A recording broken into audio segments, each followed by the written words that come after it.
What is going on, everyone? My name is Andy. Welcome back to another FPL video. In this one, it's my first draft of the 2025-26 season. Yes, FPL is finally back and I'm excited to start making videos again for pre-season and to take you through the season itself. And in this one, I'm going to talk you through the 15 players that have made the first squad. So let's get into it. So let's start with the defensive players. In goal, I've gone for Sells from Nottingham Forest. For anyone that watched my videos last year, you'll know that I didn't choose many Nottingham Forest players for most of the season and did get stung by that. I think ultimately Forest defence is a little bit overrated by the wider community, but they do have very good fixtures to start the season, and Nuno does often set them up in a way where they're difficult to break down. So Sells could be a good option for the start of the season with a view to kind of wildcarding him out later. Other options at 5 million, I also quite like Sanchez at Chelsea, and if I was dropping down to 4.5, you've got Kelleher at Brentford or Petrovic at Bournemouth. But right now I've gone for Sells. In goal, I've gone for Kinski from Spurs. Interestingly, I saw one of the guys from Above Average FPL on Twitter link a tweet from a Spurs account that says that Thomas Frank is a big fan of Kinski and he hasn't yet decided who his number one's going to be. So maybe we've got a 4 million goalkeeper there that could play.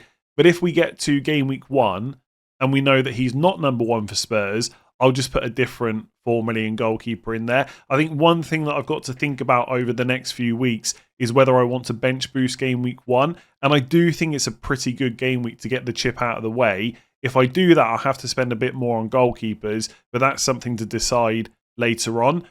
In defence, I'm a big fan of kind of more expensive defenders who are fairly consistent in terms of clean sheets and attack and returns. So I spent 6 million on both Gabriel and Van Dijk. I actually thought that both of those players might come in at 6.5. Van Dijk, for example, at Liverpool, absolutely nailed on. You know he's going to start every game. Whereas Frimpong, Kerkez and Robertson are all the same price. Now, I'm pretty sure that Kerkez is going to be first choice left back. But I don't know if I'm 100% certain that Robertson just never plays a game. Like, if he's part of the Liverpool squad going into game week 1, Robertson might start the odd game. Burnley away in game week 4. I think they've got Everton at home in game week 5. There's nothing to say that Kerkez will come in and start every single game. He'll start the majority. If he stays fit for the whole season, he'll probably play 30, 31, 32 games. But with Van Dijk, you've got that certainty, which is why I've gone for him initially. And then I love Gabriel. I thought he'd come in at 6.5. Arsenal, for me, best defence in the league. Their underlying stats are always really decent.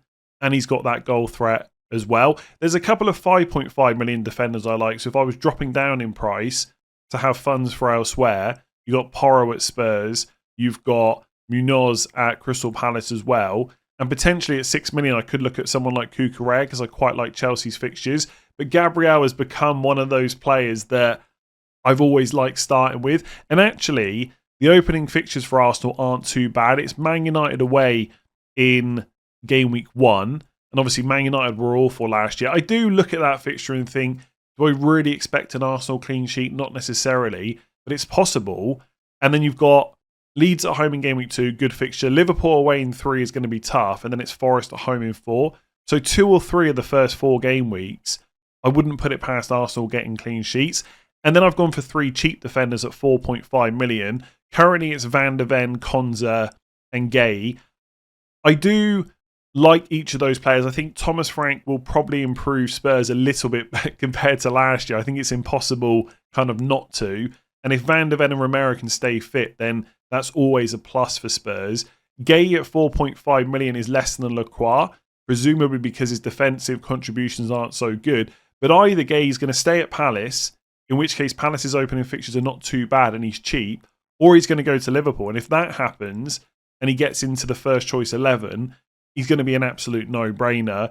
And then Konza for Aston Villa. Aston Villa's opening fixtures are pretty decent, and I was expecting him to come in at 5 million. So for me, he's not massively underpriced, but even at 5 million, you might have considered him. And I just think when, you know, defenders from newly promoted sides are 4 or 4.5 million, it's very difficult to justify them when I can get 3 defenders from Palace, Spurs, and Aston Villa.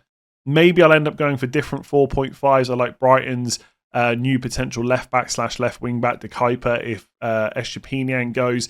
But I want to see more from pre-season before I make that decision. So lots of solid picks there. Looks pretty good for game week 1 and the kind of initial few game weeks. So I've just got to decide whether I want to bench boost in game week 1 instead, in which case I'll have to swap a few players around, specifically the goalkeepers. So the big decision for most people going into game week 1 is whether or not to start with Haaland or Salah. You could start with neither, and I think if you want to go for a bench boost in game week 1, that is something to consider, and you could go for both. But I think when you put both of them in your squad, it has a detrimental effect to the rest of the players you can pick. So for me, it's one or the other. And right now in my draft, I've got Salah. Last year, I started with Haaland, who actually did pretty well for the first 5 or 6 game weeks. But from game weeks 10 onwards, I didn't own him again, and it wasn't an issue whatsoever. So it just feels better right now to start with Salah. And if I think about Salah at Liverpool versus Haaland at City, I just feel after last year and all the signings Liverpool have made, they're just going to hit the ground running. Whereas I feel like Pep's got a few more things to figure out. Yes, they've made some new signings as well, but can he get Haaland firing as well as he was in the first 2 seasons? Like, he didn't have a terrible year last year. He still scored 22 goals, but that was quite a bit down on the previous seasons. And Salah being a midfielder is just such a big thing. So he's in, and he's probably going to be my captain for game week 1 against Bournemouth at home. Newcastle away in game week 2 is not as good as Saka versus Leeds at home, but I don't mind captaining Salah that week either. And then game week 3 is Arsenal at home. So maybe I'll look elsewhere, but then it's straight into Burnley away in game week 4. So I think 2 or 3 of the first 4 game weeks look pretty good for Salah captain. I've also gone for Cole Palmer. The end of last season was not great for him, like maybe even like 2 to 3 months. His output just absolutely dipped. And I do think he tends to play better off the right than he does in that number 10 role. So we'll see how Maresca... Well, we're probably not going to see much of Chelsea in pre-season, right? Not players that played at the Club World Cup. But either way, in that final off the right, coming into central areas against PSG, he was great. And I just think with Palmer, it's easy to look at the back end of last season and just say he was awful, but he has scored over 200 points for 2 years running. He is nailed on. He's on penalties. His underlying stats are amazing. The fixtures are good for Chelsea at the start of the year. I just think he's still a good pick for 10.5 million. Like, I was pretty consistent last year that he shouldn't be dropped in price. And I just think, I'm not saying that Palmer will score the same as Salah, because he won't, but he could get pretty close. He's that good, in my opinion. So I think I want a second premium-ish player alongside Salah, and it's probably going to be Palmer for me. I think him and Saka are both very good, and goals and assists, they'll probably end up similar enough this year if they both stay fit. I just think Palmer will score more goals. Palmer's more likely to go and get you a goal. Saka's more likely to get you an assist. And that's why I've got Palmer right now. Things could change later on. Eze is also in for me. I think I've started the last 2 seasons with him. If he remains a Crystal Palace player, the fixtures are quite good after Chelsea away in game week 1. And he seems to be first choice penalty taker for Palace as well. He took a few last year when Mateta didn't. His underlying stats are always decent enough. And he always plays. I love players that you know are going to be in the team, and they're going to likely play 90 minutes most weeks. So that's why Eze's in there. There's lots of midfielders around the kind of 6.5 to 7.5 million price point that I will look at as well. You give me a 90-minute man that's on penalties, and they're always going to have a chance of being in my team. And I think Eze will get overlooked. I think people will look at like Kudus at 6.5, for example. Ismail Assar, I think, is 6.5. All good options, but I like paying that little bit extra for that consistency. And I do like the Palace fixtures after Chelsea away. Njai, another penalty taker that should basically be nailed on for Everton. They start the season with Leeds away, which is decent for me, and he's 6.5 million. So I quite like him as an option. I will say, I think if he didn't have penalties, he would be cheaper for sure. His open play, goal threat, and creativity is not all that great, if I'm honest. But again, he should be pretty much nailed, probably close to 90 minutes most games, and he does have those penalties in his locker. And I think because we've got free hit to play with this year in the first half of the season, obviously we've still got our wild card. Going for those shorter term punts and wild carding them out later is always a viable strategy. So I quite like Njai. And then probably the most boring pick in this team, or at least one of the most boring picks, is Elliot Anderson at Nottingham Forest. I've already mentioned with sales that Forest opening fixtures are pretty good. You don't expect Anderson to get a huge amount of goals and assists, but he was one of the players last year that did really well for defensive contributions. So the points he scored last year was 107, but you've got to add on 30 odd points to that. And if you go and look at midfield total points last year, when it was just goals and assists and clean sheet points and stuff like that, Elliot Anderson would have got close to some of those more attacking players. I think if you're going to put someone in like Anderson or Caicedo, you've got to be willing to just leave them in your squad for a while. And when they've got good fixtures, that's probably the time to do it. Now, he's in my team for the first game week because of fixtures, but most of the time he'd probably be on the bench anyway, just there if I need him. Do I want to spend 5.5 million on a player that's mostly going to be on the bench? Not necessarily.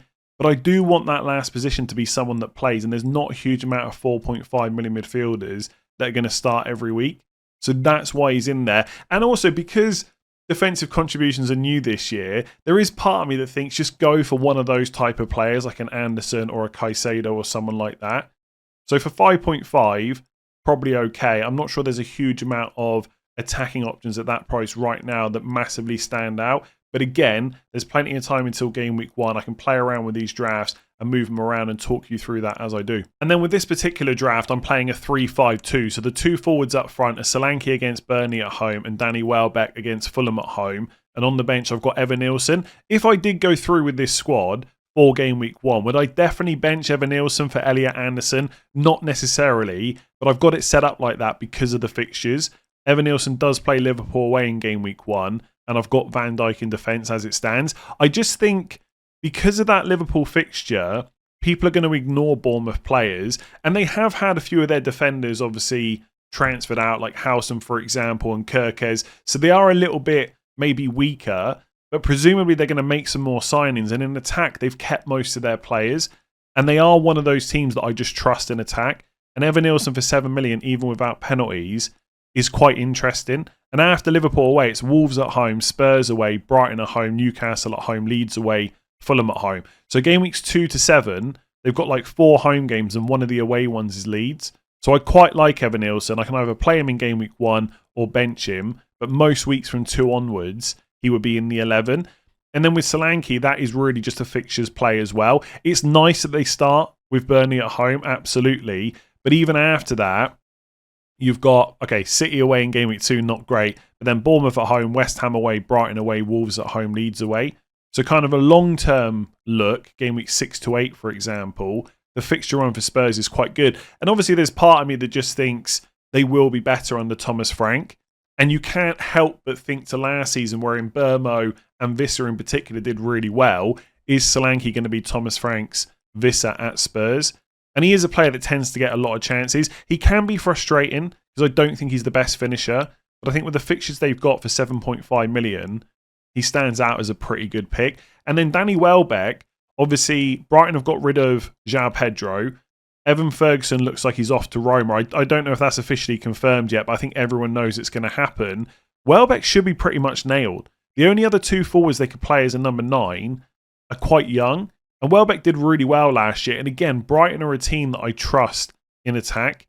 And the fixtures are quite good. So Fulham at home, Everton away, City at home, Bournemouth away, Spurs at home, first 5. Not perfect, but he's only 6.5 million. And without João Pedro there, presumably he'll be on penalties. I know De Kuyper, the left back they've signed, has a very good penalty record as well. But I'd be really surprised if Welbeck doesn't take them. So all round, I think that's a pretty solid squad. I've got 2 big hitting defenders in Gabriel and Van Dijk. I've got Sells with good fixtures for the opening kind of 7 and 8 game weeks. Eze, Njai, Palmer, Salah, Welbeck, all penalty takers.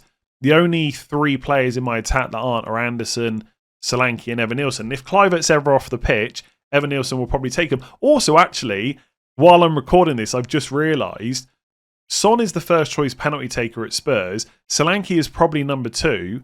I don't think Son's going to play a huge amount of minutes this season. So if that's the case, and Solanke's going to be first choice penalty taker, then he almost becomes a no-brainer for me, and I don't see him leaving my squads. I've only just realised that he'll probably be next in line for penalties, which is always a handy thing. So I'm quite happy with that squad. I think the 2 things maybe 3 things I've really got to get my head around, and 2 of them are kind of combined. 1, defensive contributions. Have I thought about that enough? 2, do I want a bench boost in game week 1? And then the 3rd thing, which is quite similar to 2, is how else do I want to use my chips? Like if I'm going to think about deploying a wild card early or a free hit early, that might change the overall look of my game week 1 team. So that's something that I want to give some real thought to over the coming days and weeks as we move through closer to game week 1. But anyway, if you're happy with FPL being back, please do make sure to give that a like. Hit that subscribe button, trying to hit 500k before the end of the season. And I'll be back tomorrow with another video.